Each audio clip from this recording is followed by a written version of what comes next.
if we're going to look at this less from a conventional standpoint, what you're talking is about the truth of paradox.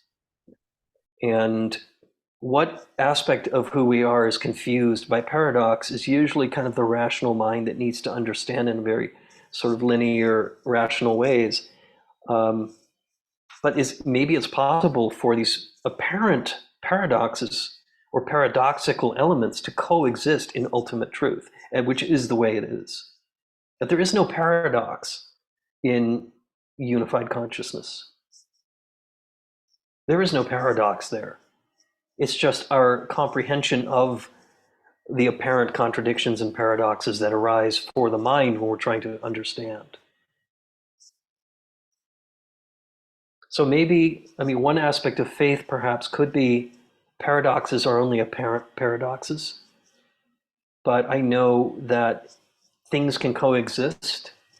There can be conventional and ultimate reality that maybe defy the logic of the intellectual mind, but they can still be true and coexist.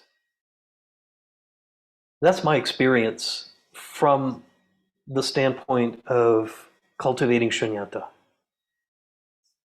Yeah, but again, we're talking, as Michael said, we're trying to use language and concepts and reason and rationality and intellect to figure it out. But this is where we're going to get hung up too if we rely too much on these tools.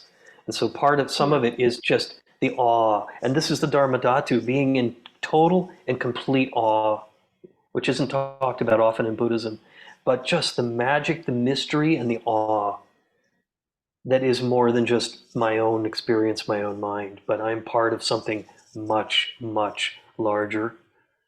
And I know in my practice just last night at 2 in the morning, I was sitting right here and doing all these invocation practices and surrounded by luminous beings filling this space.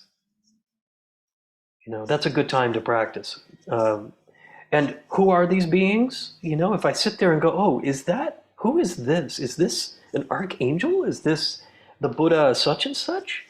Then I start losing it. But it doesn't matter in those moments. I just know that there is something ineffable and that I am not in this space alone. I am accompanied on a level that my mind cannot comprehend, and it doesn't need to.